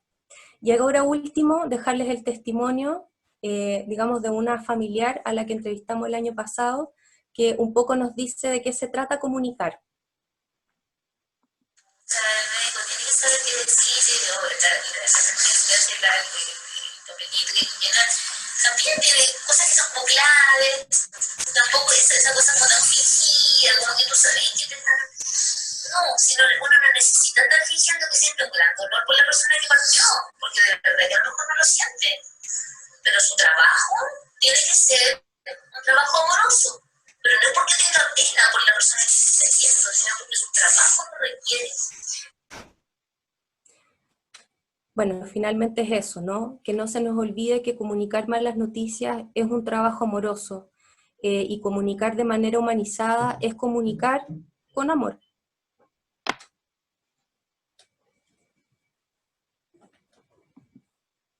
Bien, muchas gracias. Jocelyn, Tania, hemos recibido muchos mensajes en el transcurso de la presentación, también felicitando el trabajo. Ustedes llevan hartos años trabajando también de manera muy intensa, acompañando muchos equipos. Ahí también les compartimos, creamos rápidamente el link, esta guía que lo discutimos también antes de la presentación, ¿cierto? Que ha tenido tan poca difusión y que es una herramienta muy valiosa que también fue creada a partir no solamente de la evidencia, sino como también ustedes bien lo relataban también, del levantamiento de la voz de los propios pacientes, como también de los propios equipos de salud, así que ahí rápidamente generamos un link y ya está disponible para que lo puedan descargar, y también apoyarnos con la difusión, ¿cierto? Como también de este recurso que ustedes nombraban, del Vital Talk, que claro, lamentablemente está en inglés, pero también entrega ahí como bastantes luces también y muy enfocado a COVID, ¿cierto? Belén, una acotación, dentro del Vital Talk hay una guía corta que está traducida al español. Maravilloso. Para buscar entonces en la página, yo también la busqué, está de muy fácil acceso, Vital Talk, puedes ingresar, ¿cierto?, con facilidad entonces a esa página. Y desde ahí también muchos comentarios, muchas felicitaciones también, mucha reflexión, como este tema generalmente nos enfrentamos a él a través de la experiencia, ya sea profesional, ¿cierto?, porque nos corresponde dar una mala noticia, como también la experiencia personal, porque recibimos también la mala noticia, ¿cierto? Pero hay mucha reflexión en lo importante, como ustedes también lo decían al inicio, de que esto sea un tema transversal en la formación inicial, ¿cierto?, de pregrado, como una herramienta básica, como también así lo hemos venido denominando. Hay hay un set de herramientas básicas que debiésemos manejar y justamente la comunicación humanizada es una de ellas. Y desde ahí, chicas, también como varias preguntas que fueron surgiendo y también con este desafío que nos plantea la pandemia y como también muy, muy en acuerdo, ¿cierto?, con cambiar el switch que estamos hablando de distanciamiento físico y no social. ¿Qué consideraciones, qué adaptaciones, qué elementos también tenemos que considerar cuando esta comunicación, además que ya es compleja, ¿cierto?, tenemos que realizarla a una distancia segura, ¿cierto?, si es presencial, pero que la mayoría de las veces va a ser a través del teléfono, a través de una videollamada, ¿cierto? ¿Qué elementos ustedes también pudiesen recomendar de lo que han ido revisando que sería importante considerar entonces para la comunicación a través de medios remotos?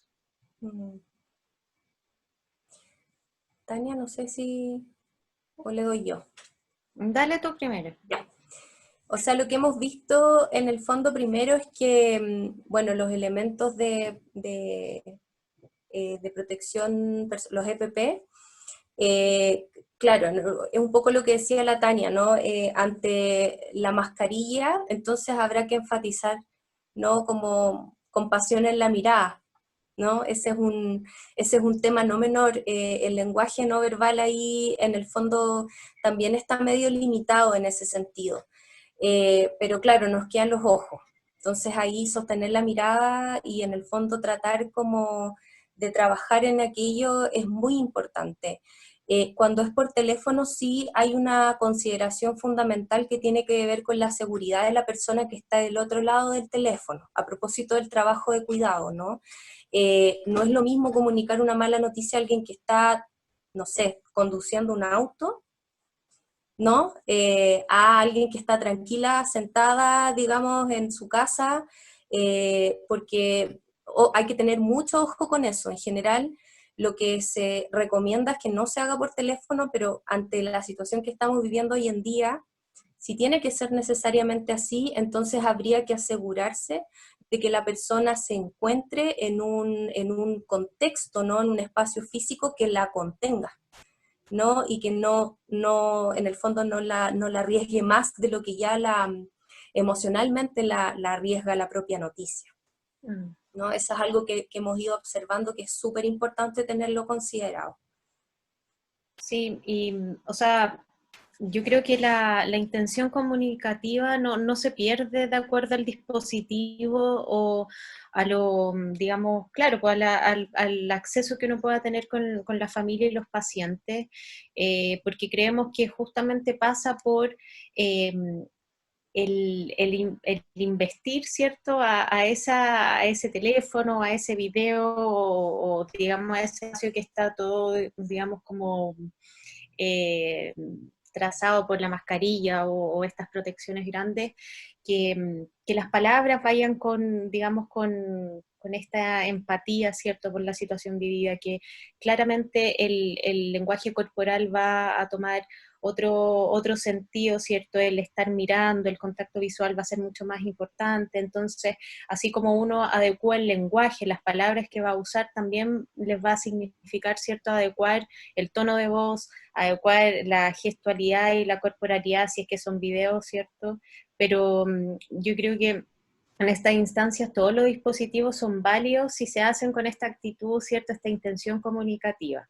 Entonces, no tenerle miedo a cambiar, digamos, las formas de comunicarnos, si estas se basan desde el respeto y desde esta centralidad, ¿cierto?, de la dignidad humana. Más vale comunicar, ¿cierto?, y comunicar bien, verazmente, congruentemente, ¿cierto?, y amorosamente, que no dar esa información, ¿no?, que no comunicarla. Así que hay que abrazar estos dispositivos nomás y transformar, y también trabajar nuestras propias resistencias con respecto a eso. Yo creo que eso es un tema importante, porque, no sé, personalmente a mí me pasa como estar en estas cosas de videollamadas, para mí como psicóloga es un tremendo, digamos, como choque, pero creo que también tengo que trabajar mis propias resistencias para poder seguir con esta intención de relación y de no perder el contacto, ¿no? Así que Creo que las recomendaciones tienen que ver con eso, con saber con quiénes nos vamos a comunicar, en qué contexto están, si están solos, si están con alguien, acompañados, cómo es su estado, ¿cierto? Lo mismo que haríamos, todas las consideraciones que haríamos de manera presencial. Así que eso podríamos como recomendar, ¿no? Sí, y desde ahí también muchos comentarios y preguntas que surgieron iban en torno a cómo ir manejando también la emocionalidad, ¿cierto? Ustedes también apelan mucho a este recurso que es tan importante, de primero estar muy atentos, ¿cierto? En una escucha muy atenta hacia quien tenemos enfrente, pero también estar muy atentos a lo que nos va pasando, a la medida también, desde que nos preparamos para dar la información, ¿cierto? Hasta el después. Y desde ahí preguntas desde esa misma línea, ¿cierto? ¿Cómo manejar lo que vamos sintiendo? Vamos estando conscientes, nos van pasando cosas. Preguntas como, ¿suprimo mi emoción? ¿Cierto? ¿La manifiesto a quien tengo enfrente? ¿Cómo también ustedes lo han podido ir trabajando? Y también si nos pueden contar un poquito la experiencia de los talleres, ¿cierto? También, ¿qué profundizan respecto al conocimiento de esta emocionalidad que vamos viviendo? Sí. Una de las preguntas que aparecen mucho en los talleres que hacemos y que, y que nos genera así una curiosidad gigante, yo ya que como que amo esa pregunta cuando me la hacen, y es si yo puedo llorar frente al paciente. Eso es una pregunta clásica que al principio me daba muchas vueltas en contestar, porque también ha sido todo un aprendizaje el poder desplegar estos talleres con equipos de salud, a propósito de que una viene de una formación como que se da N vueltas en realidad, ¿no? Así como las ciencias sociales como que tienen eso, ¿no? Como de ser bien reflexivas, pero a la vez poco prácticas. Entonces, ante esa pregunta, nosotras con la Tania, hoy en día lo que decimos es decir que sí, porque de alguna manera es como una forma el preguntarnos como validar si pueden hacerlo o no.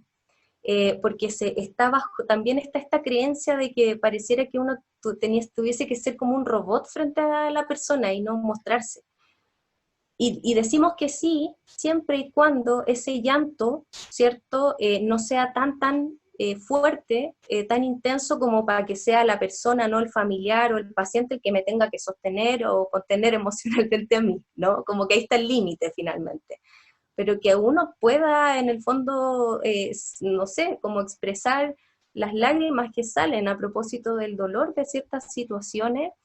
O sea, ¿por qué no? Y de hecho nos ha pasado al contrario, que como nosotras interlocutamos entre los equipos y las familias lo agradecen esas lágrimas, agradecen en el fondo que los equipos les digan, oiga, lo siento mucho, me duele, me da pena esta situación también, porque claro, se trata de una comunicación humanizada, pues. Básicamente es eso.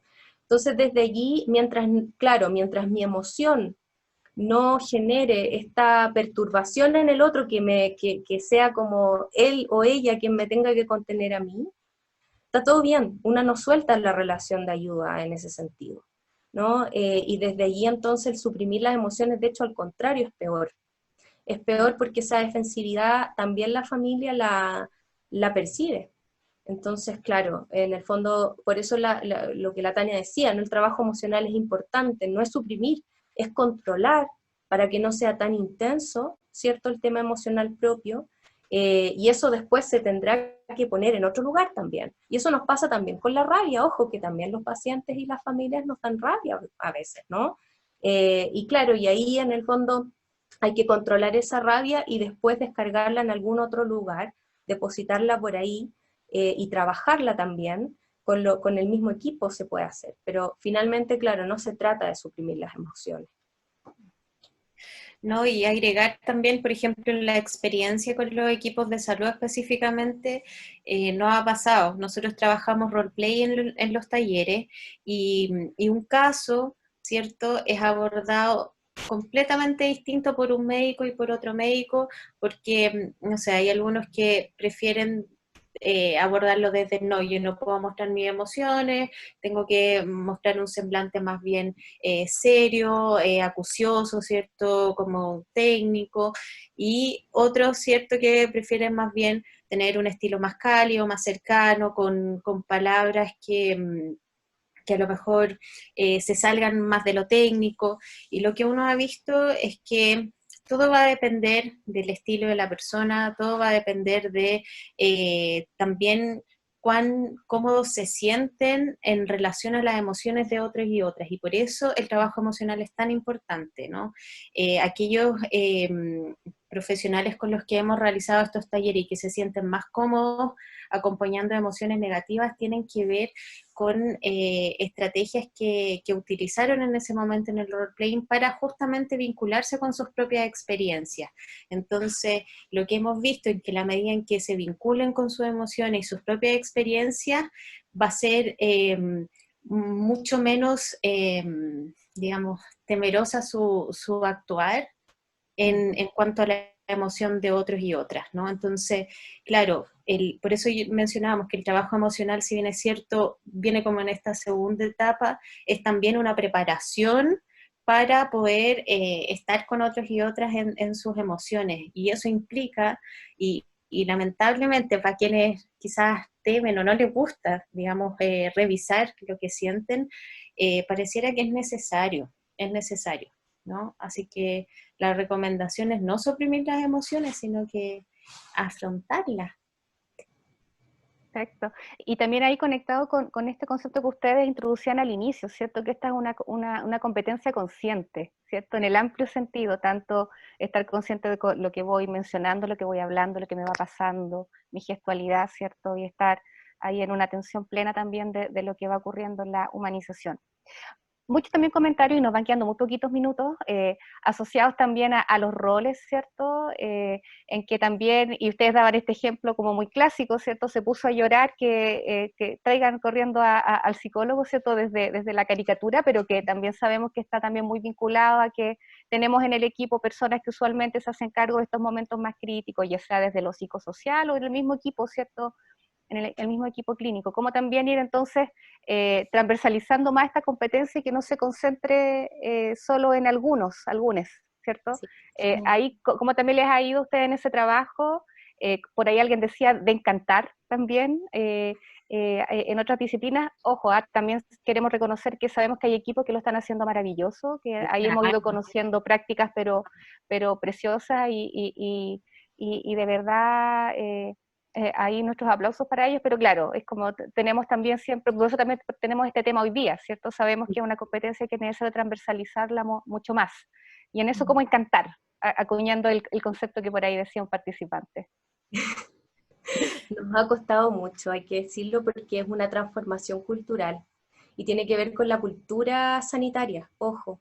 Y eso, de hecho, como yo jamás enjuiciaría a médicos que en el fondo no quieren hacerlo, ¿no?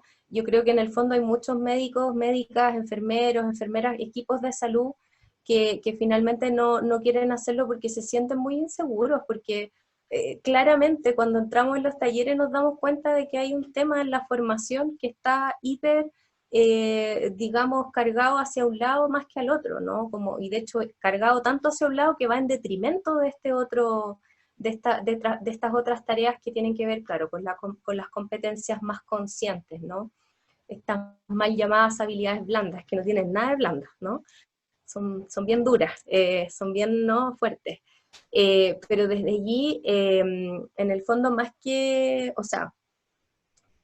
ir encantando, hay que trabajarlo, hay que en el fondo trabajarlo. Nosotras por eso nuestros talleres son tan largos, duran tanto, porque hacemos actividades de conexión, ¿no? Si no está difícil, ¿cierto? Como poder abrir esas dimensiones.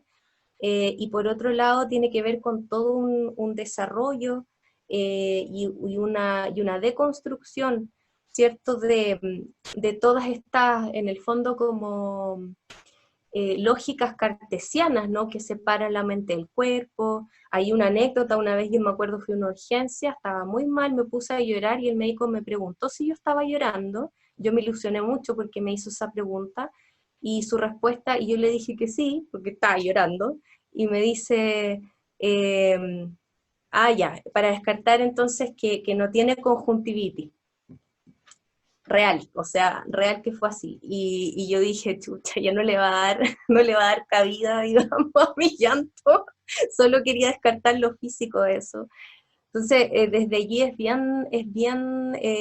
claro, ahí tú te das cuenta que el trabajo es muy transformacional, porque tiene que ver con que, claro, los estamentos se dividen, ¿no? Entonces, el médico es la cura, la enfermería es el cuidado, muchas veces también en relación a la cura, y lo psicosocial está más bien puesto ahí a cargo de las emociones, y difícilmente no, la persona está dividida, ¿no? Así. Entonces, desde allí, claro, por el tema de considerar la integralidad de la atención, lo biopsicosocial parece ser muchas veces un discurso más que trasladarse eso a las prácticas, y por eso también es tan importante como la formación constante, el ir como implicando cada vez más a los equipos y a los estamentos y a hacerles sentir que lo pueden hacer, ¿cierto? Y que no es tan difícil, ¿no? Que tampoco es tan difícil.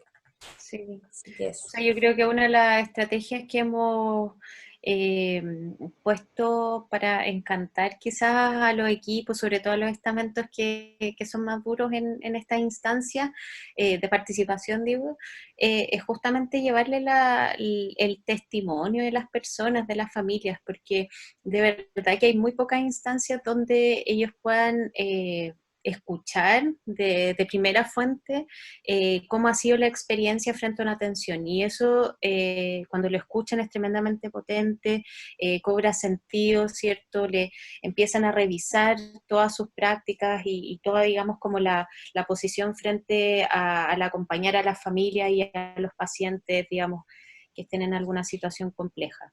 Creo que a medida que uno va rescatando eso y como lo hemos podido trabajar en los talleres, ha tenido harta, digamos, fruto.